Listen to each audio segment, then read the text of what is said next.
Okay.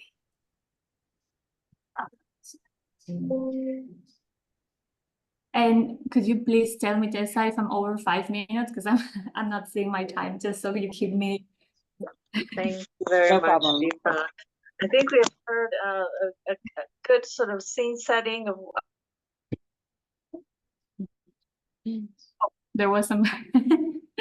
Okay, so hello everyone. I'm just checking who is in because I didn't see this before. Okay. Yes, so just a brief update on what's the current state of progress in the Worldview Group, especially after the Miami meeting. So I did this quick overview, which also reflects the progress overall of the whole group, and it kind of it's particularly interesting to see how these phases are reflected, to see how to mainstream this approach of worldviews in MBS. So first of all, the first pillar was to reflect on the definition, why worldviews is an interesting thing to look at in MBS, and that was through the approach of transformation, right? Saying that we want to make sure that MBS are indeed vessels for more relational thinking and a kind of more multi-species and justice paradigms in practice. So there's an article, this is an article that I started to develop in my fellowship also with the mentorship of Timon. So we want to finalize this in the next month, and this has already informed discussions within the Worldview Group, defining this type of dominant worldviews, which are these dualistic hierarchical worldviews and the relational worldviews, right? And something to come out of that too, we discussed, it could be a commentary blog post, kind of a reflection, so maybe not another paper, which would take longer, but just to bring the reflection that we already had as a group of how this framework of worldviews as a proxy for transformative potential can be useful to assess the current state of MBS practice, but also think of its future. And then the other element that was brought up is that the topic of awareness. How do we raise awareness that looking at the underlying worldviews of MBS is an important thing to do for a transformation outcome. And so for that, it was proposed to draw some case studies from the global roadmap, a different endeavor, and bring that as examples to showcase how some of these cases across the world are perhaps showing some of these more relational worldviews. Then the third aspect is how can we continue to mainstream more relational worldviews in MBS, so how to inform future practice and innovation in MBS. And there are two big clusters in there, one being the connection worldviews to design of MBS. So here we already have done work on developing methods, drawing on experiential futures approaches to operationalize again relational worldviews in MBS. We want to showcase the results of the scenario workshop that we did in April in the Nature of Cities festivals. I'll just show quick pictures about that. And also to compile the results of the test that we already ran in April in a methodological paper, which would be this connection between worldviews and experiential futures of MBS. And finally, some folks in the group are also interested in the connection of worldviews to policy, which could come up also in different outcomes, such as policy briefs, but there was nothing really specific in terms of outcomes there yet. Just a quick slides of some of the things that I mentioned. This is the framework of worldviews of proxy for transformative potential, which again, there's an article coming on that, but also the commentary blog post to see how this framework is useful for assessing MBS transformative potential.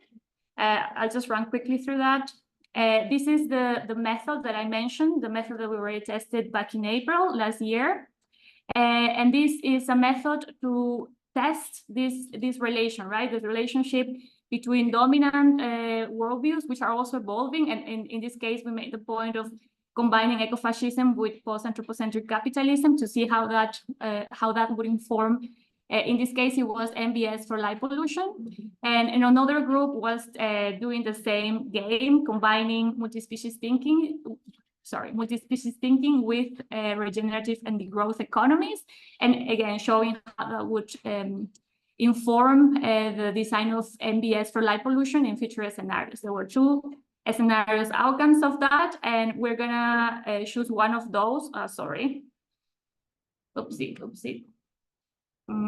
Yeah, we're gonna choose one of these scenarios to take into the performance workshop that we have in the Nature of Cities Festival. We're not sure which one yet. And I'm also gonna add another scenario that this was developed in the context of my PhD, but it wasn't the same topic in operationalizing multi-species thinking for NBS for light pollution. And because we already have all of these design elements, and the scenario that here was meditation in the dark with bioluminescent fungi, and the storytelling is embedded in that kind of artistic scenario. So these scenarios, the ones performed in New York with the group, and the addition of this one will be show in the Nature of Cities Festival. So also for people that are coming and are interested in joining this, let us know. It would be really fun to have NATURA folks in this. These are just some pictures of these other scenarios in Berlin. Do I still have time to say a few things, Tessa, or I think it just depends on how much time Loan wants for her early career network bit. Loan, can you confirm if a couple minutes is okay? Yeah, absolutely. Okay. Okay, Awesome. now just to say the next steps, I'm gonna just go back to this slide. So there are a couple of people that show interest in joining the group in the Miami meeting. So the next steps will be for us to reach out to these people and convene a larger meeting. So if you are still interested or know of somebody that could be interested in April, it would be a good time to say so, to reach out to us. Loan and Alex Putzer, we are colleagues, and that way, maybe end of April or beginning of May, we're going to have a potential meeting with everyone included. And so everyone can also say what they're more interested in exploring more the conceptual blog post or joining efforts to do the scenario workshop in Berlin, especially if you're already attending, and exploring further development of these experiential future methods to test this connection between worldviews and NBS. Yes, so I'll leave it at that. Thank you. Thanks so much, Melissa. We can roll right into Loan and her presentations. All right. Hi, everyone. I'm going to be talking to you about the Global Roadmap project, which is a bit different than the other thematic working groups in the sense that it's not on the specific topic of NBS itself. It's about It's about NBS as a whole from the level of the regions. So the idea of this project is about synthesizing knowledge on urban NBS research and practice, and assessing challenges and future opportunities globally, and as I said, at the level of the worldwide regions. And the rationale behind this was very much based on the need to identify and consolidate some of the knowledge that is pretty fragmented in some of the regions, like in Asia, or at least in some part of it, or in the Middle East.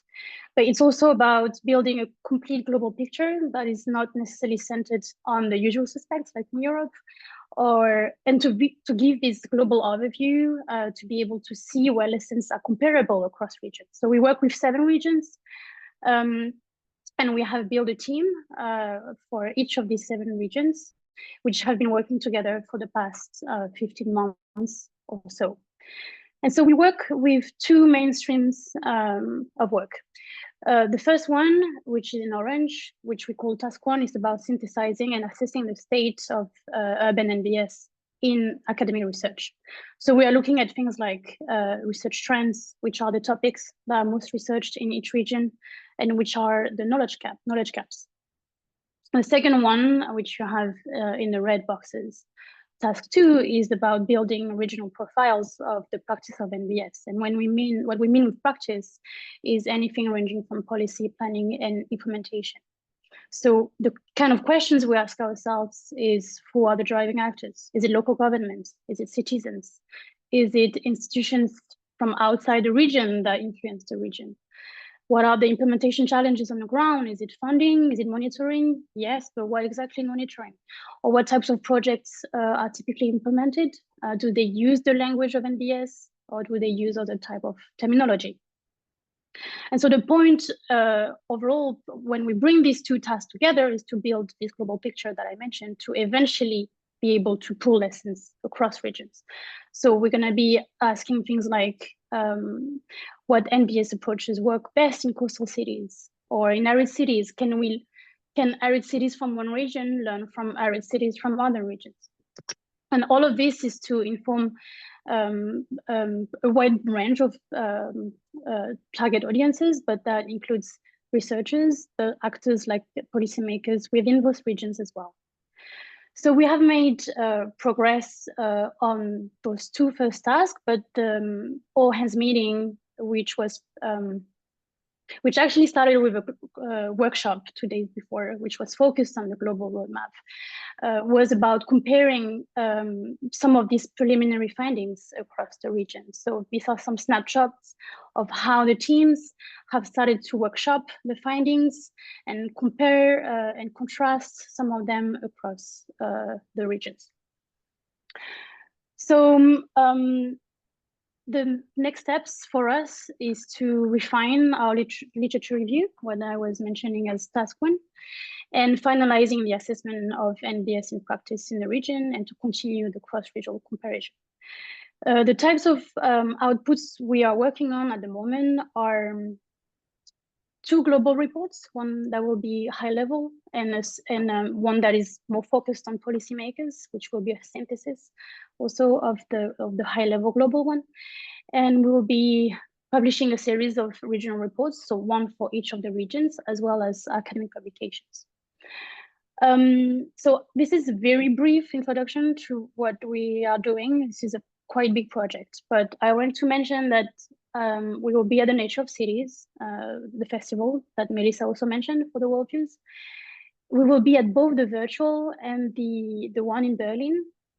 And during these sessions, we'll be able to give more details and also ask the audiences what they think the global roadmap should include. And that's it for me. Thanks so much, Loan. Next, we have our Nature-Based Pathways group presented by Mandy Kuhn.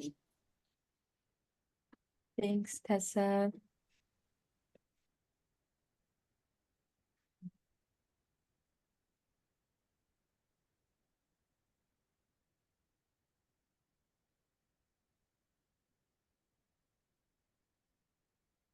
Okay, cool. Hi, I'm Mandy. So I'm presenting on behalf of the Nature-Based Pathways group, and also and this is with David and Nancy, who are at the Miami at our Miami all hands meeting. So reporting on behalf of them as well. So the objective of our group is to understand how and why nature-based transformations occur, and we're focusing specifically on urban river contexts to kind of scope that work.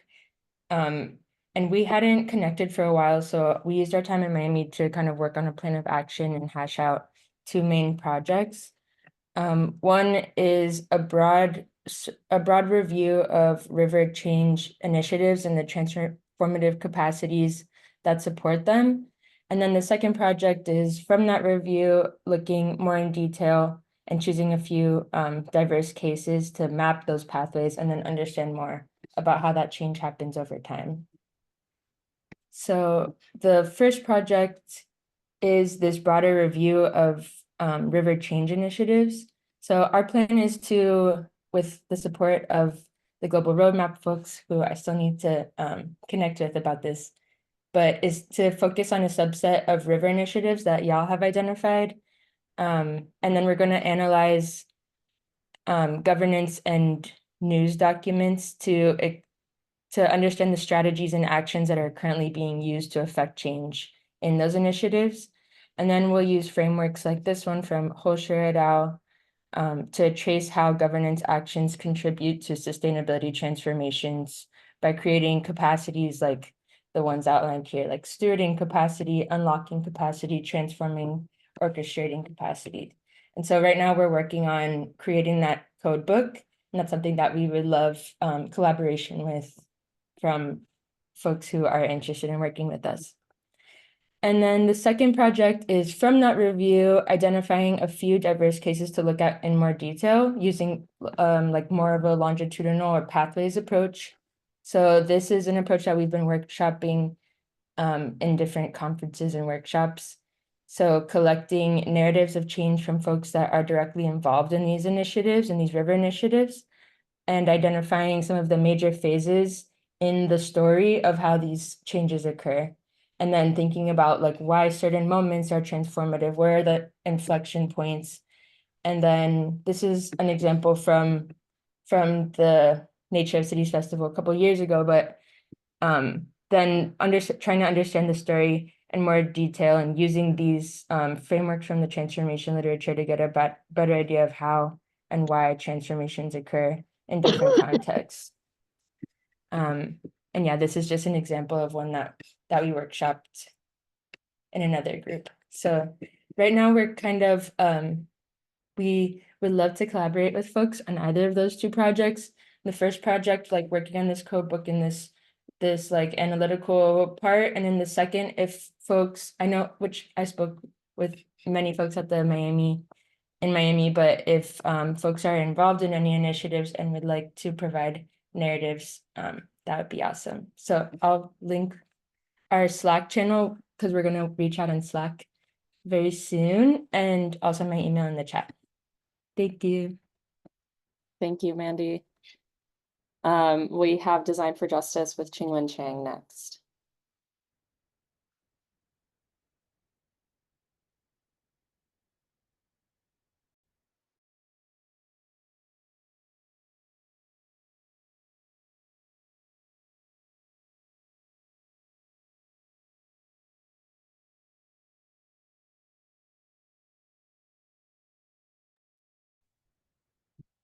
Hello, good morning. So on behalf of our team, co-led by myself, Jules and Marissa,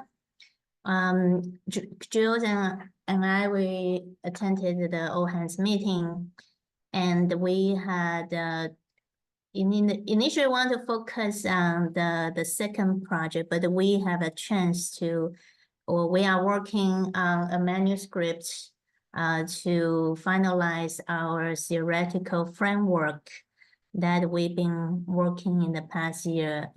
Our group had an opportunity to meet in person last fall for the first time. And so that was really helpful. And the Miami meeting, we had a chance to further the discussion. So we are in the stage of refine the manuscript in the next 2 months, and hopefully to submit to journal pretty soon. And because we think the survey project will align with that theoretical framework, so we're going to have an open call probably in the fall, and to invite everybody who is interested in this project. So the main idea of Design for Justice, we want to see how we can gauge the gap between the theory and practice in thinking about when we are in this process of all kinds of stages to form, to develop, implement, and manage and monitor a project that's related to nature-based solutions, how we can ensure all the justice goals are truly embedded and met the goals in this process. So we are not perpetuating the injustice that was already in a systemic discrimination and systemic injustice in the first place. So we welcome your feedback, and feel free to reach out to me if you have questions or would like to join our team. Thank you. Thanks, Qingwen. Next we have Global to Local with Jennifer Ray Pierce. Hello. Okay, just gotta figure out the screen share. 1 second.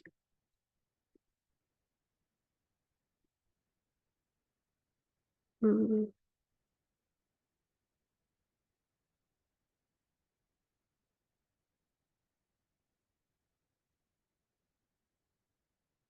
Okay, I hope that works. All right, hello everyone. My name is Jennifer. Jennifer. Sorry, Yes. really quick, we can see your Zoom. Oh, I'm in the Yeah, slide show, but I guess it's not accepting that. I'm doing full screen. maybe if you could just minimize it. I think if you press the button to the left, the smallest little square to the left of your mouse, or down a little bit. It's like a small little white rectangle that'll minimize the videos at least. There. Okay, That, perfect. that We can- helps. Okay.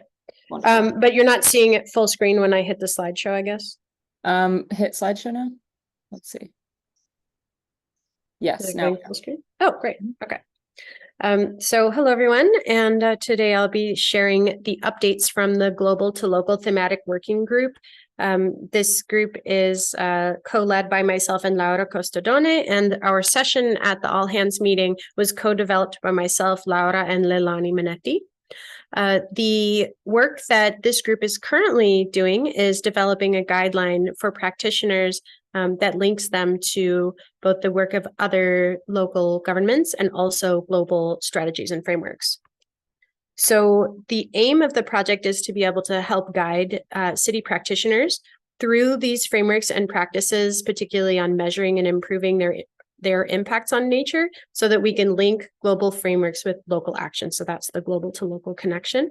And so far this year, we've assessed a whole bunch of frameworks and plans. We derived a thematic structure out of that assessment, and we coded the contents of the material to the structure. So I have here the whole assessment steps, but with 5 minutes, I'm not going to go through all of it. But essentially, we focused on the measurements within each one of the frameworks and coded them based on their structure, their intent, their thematic comprehensiveness. And then we have that all available now to use in different ways to create a guidance framework. So the frameworks that we identified are listed here, but I believe there are like 27 frameworks at the more global scale. And then we also added actual strategies from 13 cities. Then we organized them into these various categories, just as through an inductive assessment, within which there are 3 areas of impact each, so that city practitioners can then explore by those thematic areas. So here's an example of how the SDGs and the GBFs map onto that system. And then here you can see the full, primary results of the thematic assessment, including the cities, which are listed first as the column headers there, and then the other frameworks and how they map across the different themes. So we have this kind of rich data set that resulted, and this is what we presented at the All Hands meeting.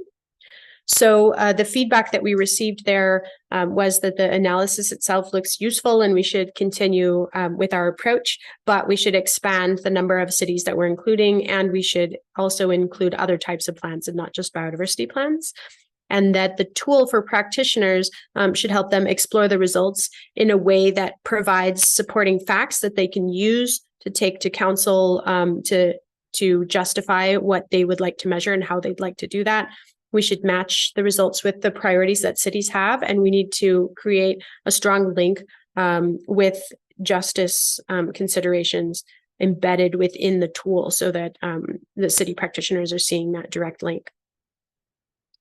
So next, we will be expanding the assessment. We'll be working on an academic publication to publish the results, and we'll be searching for ways to generate an online tool that could be potentially linked to the UbHub map, or it could be like a chat bot that we can use using an AI knowledge base.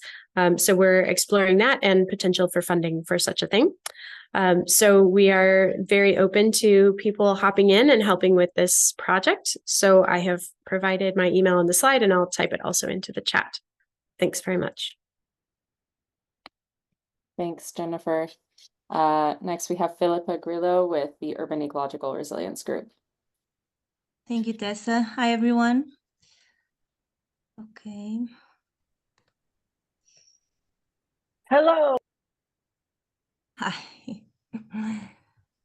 parts of the world. Which is very nice. Maybe the next question was, Okay. So regarding the Urban Ecological Resilience Group, I'm today talking representing this group, but this group is led by Eric Anderson and Timon McPherson.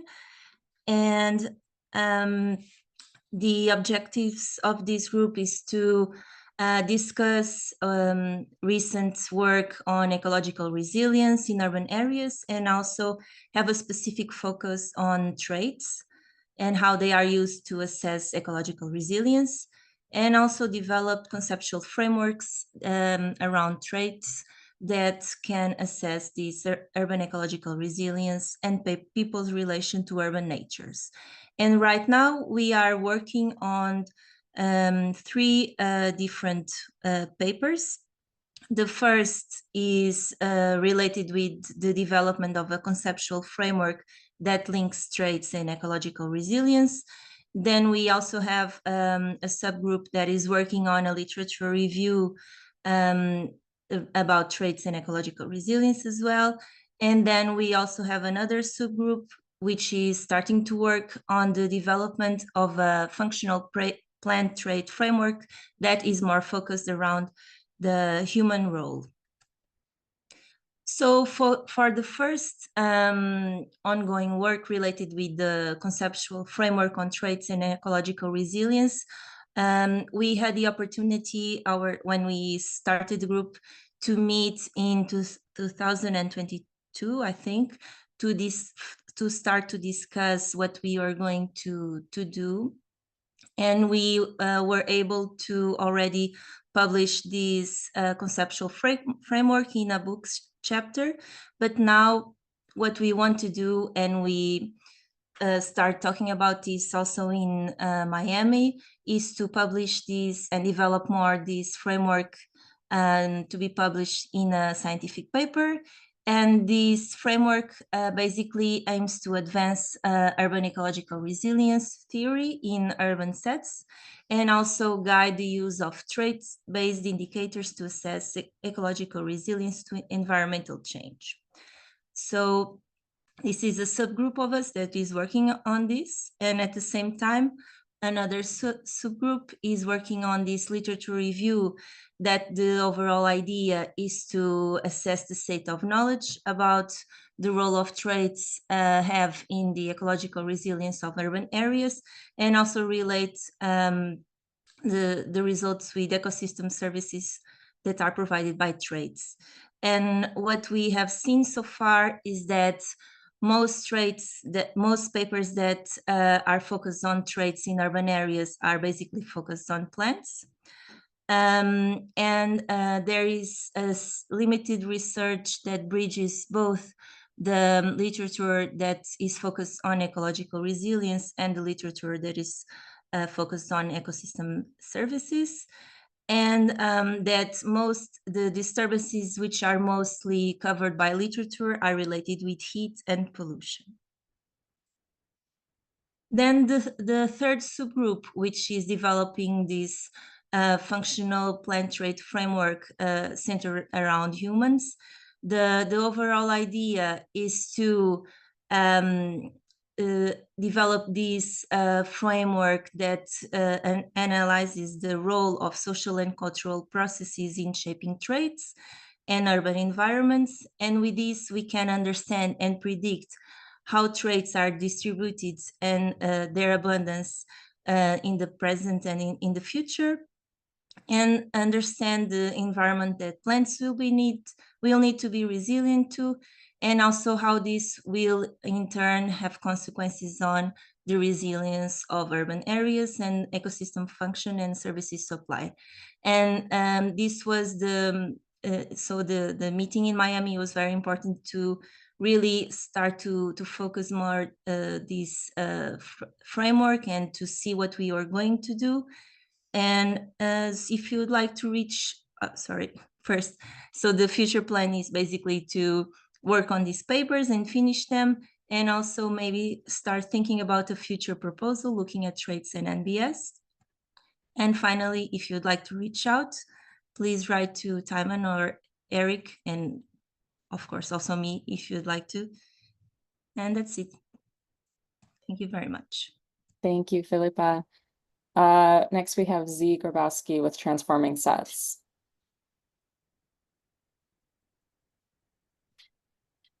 Hello, everybody. Thanks for having me. It's exciting to see how these different work streams align with the different groups. So it's also great to go to Miami and interact in person. Our Transforming Sets thematic working group has some overlap with some of the stuff presented, but we've kind of adopted our own microcosmic, macrocosmic approach to this bigger question of how does NBS contribute to sets transformations at a variety of different scales. Natalie is the real group lead, but I'm standing in for her today. To kind of put the overall frame around it, we've had three big kind of findings that we're working from that require three different kind of related strains of theoretical framework development, mostly at this point, but we're trying to ground these in concrete realities, which I'll walk you through. The first is that there's a need to engage with critical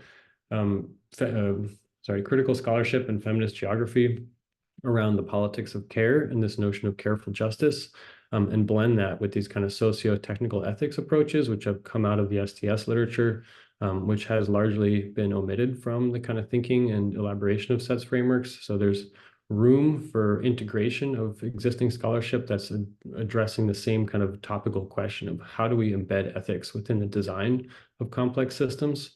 And specifically, we have one paper work going forward in terms of blending this feminist approaches to care and identifying how it intersects with other approaches to relational ethics in terms of identifying key interventions in urban socio-ecological technological systems. This is based on some case study work, but also digging into this kind of the deep dive on ethics. The second kind of strain of work is based on our literature review, we also found there's room to integrate the ethics of circularity and the sort of contention and scholarly debate around the ethics of this concept of the circular bioeconomy or the regional circular bioeconomy, and how that relates to identifying, the climate benefits of nature-based solutions, but also thinking more concretely about how they are manifesting in particular forms of landscape care and landscape transformation, as well as thinking about their relationship with larger systems. So this is a very draft theoretical framework we have here in terms of linking specific transformative capacities and thinking about capacities of attention and care, what other folks also have kind of dug into as a form of affordance, and thinking about how those are related to technologies of representation, production, and governance, in terms of like reshaping the material and energy flows of landscapes, and how we define what inputs and outputs are within those kind of circular systems approaches. And the third kind of theoretical framework development we have going is kind of moving more and more into this material realm. This is the least developed, but we're excited to continue thinking through this with this group. Is that this kind of the products of everyday life, the kind of material relations that, define kind of our contemporary existence. Thinking about, going both forwards and backwards, how are those what we could call sets artifacts? You take any given object, a computer, a watch, a telephone, a shoe, those are irreducibly composed of socio-ecological and technological dimensions. How are those products created through particular relationships with broader socio-ecological technological systems? And if we're going to think ethically, which relationships do we refuse and which ones do we attempt to strengthen as we move towards more ethical, deep sustainability?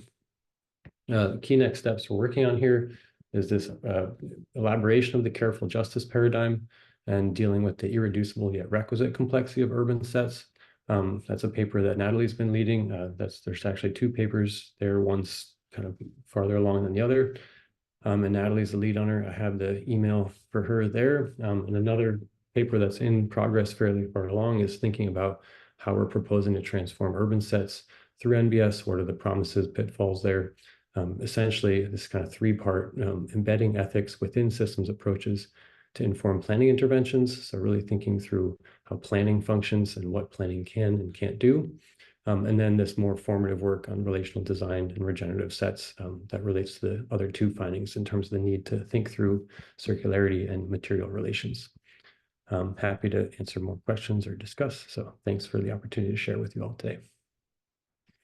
Thanks so much, Z. And thank you to all of our thematic working group leads who have presented today and who are doing so much of the work behind the scenes as well.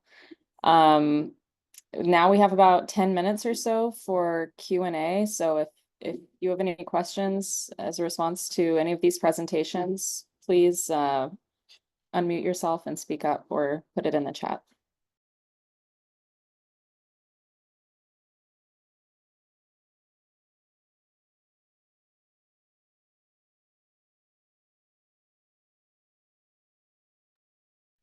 So maybe it's worth noting that some of the working groups who are also active were not presented today, like includes the urban informality. Yes, a couple of thank others, you. perhaps. Yes, it was urban informality, and I'm forgetting the other one off the top of my head, but we do have two groups, and they were not able to be here, but they are active, and you can find them on our website and how to get involved. There's also next steps on our thematic working groups page of how to get involved. I can put that link in the chat. So for everyone to know, Duvan Lopez is the one leading, but Antonieta, who is here, and I just saw she showed her video, is also part of the group. So if you have any questions about this group as well, maybe you can ask Antonieta in the chat or directly. Yeah, sure. Hi, everyone. I don't know if I can share right now the. Yes, please. Yeah, we have time. We're actually Okay. ahead of time, which never happens. So Okay, super. Well, we are part of the urban informality and innovation for resilient futures, and yeah, we are part of REGNET. REGNET is an NGO from Barcelona, and yeah, very quickly we start in Medellin with this group of the urban informality and with the Universidad La Salle, and the group investigate the complexity of urban informality to develop appropriate mechanisms for the implementation for nature-based solutions. So yeah, we are working as with groups with local labs that we call, and with the students and with local laboratories to design and concentrate the research of implementation of different points. We went to Bogota to work with belts of poverty of the city of Bogota in San Cristobal, Usme, and Ciudad Bolívar. So we did this work with them, and right now we are working with the Tijuana River Initiative, and in these terms in this field to urban informality. But right now, after the Miami convention, we will start to work with Mandy, with this group to understand how can we work together for the multi-stakeholders and governance mechanism for this initiative of Tijuana River. So we have this, as I presented in Miami, we have this initiative in Tijuana River, and this also we have a lot of chances to work together in terms of urban formality, because we have this disaster. And in the other hand, we will like to have this other perspective about the how can we build a mechanism, an articulation of different NGOs, universities, and different stakeholders to share the common vision to do an action plan. So we can connect very well with Mandy and all the group that she present to have these goals together. And this is our next steps for us in this group. And as I don't know, but I need to confirm, we will work with Frank and with this other group with Alana, to connect with this other project that they have in Africa. So, but right now we are working with the Tijuana River Initiative in America, and we are starting to understand how can we build a connection between us. Perfect. Thank you for that impromptu presentation, Antonietta. That was Sorry, very wonderful. improvised. No, it was wonderful. That's exactly what I would have hoped would happen. Okay, so any questions for our groups? And if you don't have any right at the moment, I will just kind of go ahead and move forward with the closing. And if any questions pop up while I'm doing this, then you can speak up right after I'm done.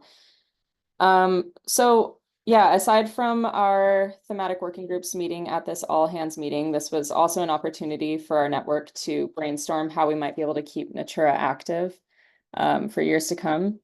And we will be sharing notes and next steps from that in the next couple of months once we have some more time to synthesize what we actually went over and some of the main ideas that we had.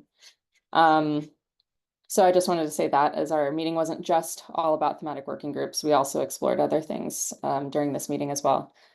The next big thing that I would like to talk about is that we have NATURA has decided to be a co-sponsor of the Nature of Cities Festival for, I believe, the 3rd year in a row. And this festival has 2 different components to it: virtual, which is happening in April of this year, and then also in person in Berlin, which is happening in June of this year. And so far we have 4 different NATURA member sessions identified for the virtual meeting and 7 for the in-person meeting. And we'll be sending out information on that in an email coming up soon, so that you can, if you are attending the TNOC Festival in any capacity, you'll be able to find our NATURA sessions that you might be interested in attending. And I can put the link in the chat here as well.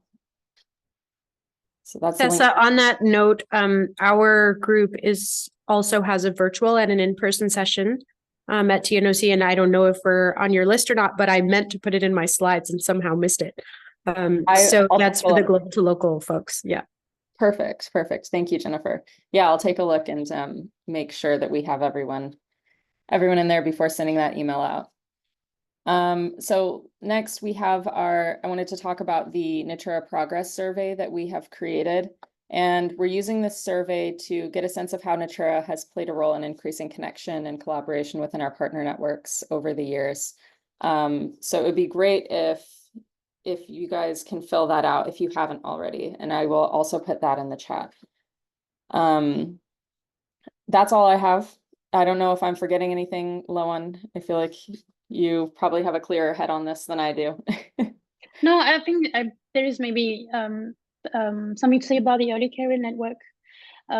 For people who self-identify as early career, whether you are currently students or postdoc or assistant professors, or if you are working in the practice of an urban NBS,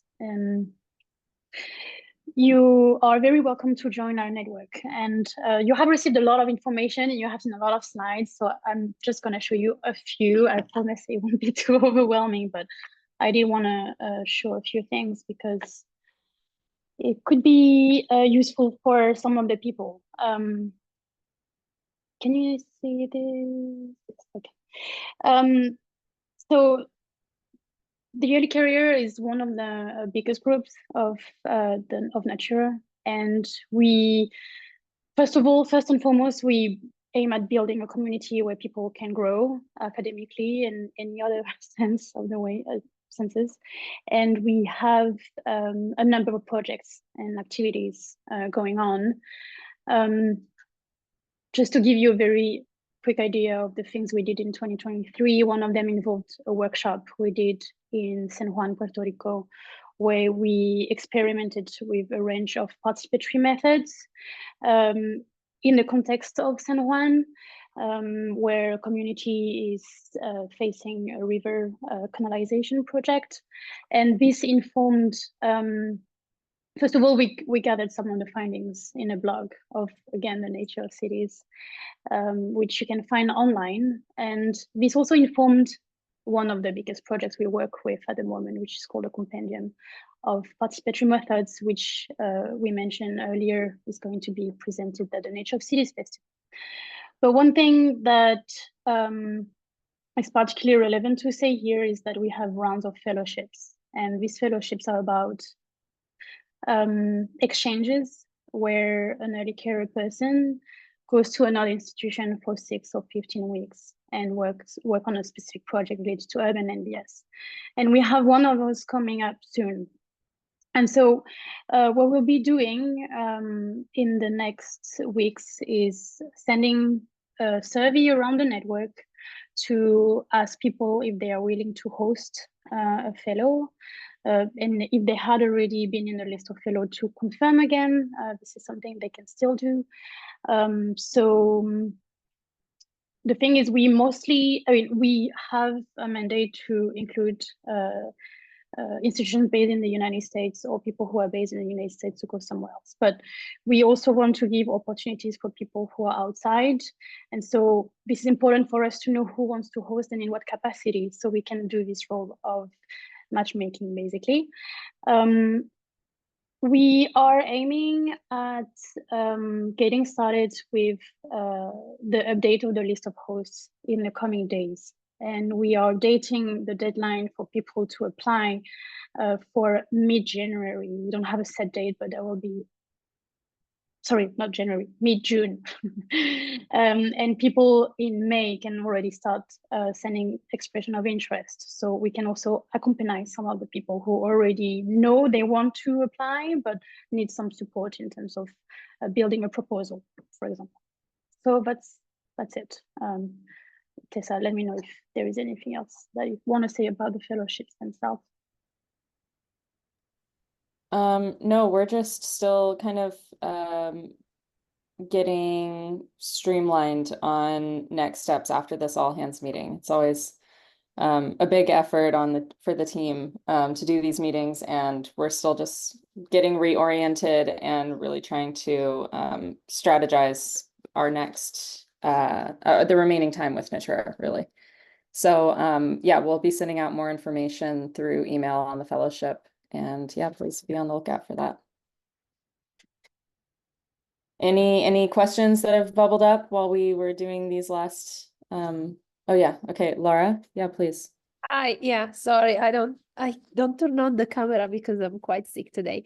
I have a quick question, and I'm gonna follow up with an email. I was wondering if it's still possible for an institution to become like part of the network to host eventually someone that is interested in the fellowship, because I work in this Institute for Coastal Adaptation and Resilience, and we really do a lot of work on NBS, but in coastal areas, which is like a very much a little bit of a different twist. And so people may be interested in working more on coastal areas. And so I was wondering, do we still have time to apply and become part of the network so we can host someone? Yes, we have a host survey that, or sorry, a partner network survey that your institution can fill out. And then once we receive that information, we try to check it often, but sometimes things get pushed back. But knowing that you would be applying, we would definitely be pushing that to the top. So basically you fill out that survey, and then our executive team and maybe coordinating committee meet and just make a decision on whether or not your network would be a good fit with NATURA, and it sounds like it would be. So yeah, and then we just will let you know that you're part of NATURA and the steps to actually be on the website, tell us a little bit about yourself, submit a logo, things like that, and then we would move forward with the host. Hey, can you send me a copy of this survey? Yes, absolutely. Yeah. Thank you, thank you, thank you. No problem. Any other questions?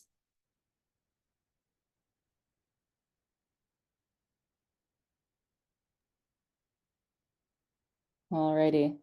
Well, Let me just find this survey really quick. And we can end And while Tessa is looking for the survey, so we also threw a lot of dates for the Chinook during these past hours. So we will be summarizing all of this in a communication that will be coming to all the people who are subscribed to the newsletter. So you have the date for all the sessions that will happen in both the virtual and in-person bit of the Nature of Cities, but you can also find them in the schedule that is already out there. It's just some of them are not labeled under Natura. But now that you know who is presenting on what, you should be able to find them there. Exactly. Thanks, Sloan. That concludes our webinar for today. So thank you so much, presenters again. Thank you everyone for attending. I know you're all very busy. We'll be sending out this webinar recording as well. Bye. Yep. Bye. Bye-bye. Thank you. Thanks. Take care. Bye. everyone.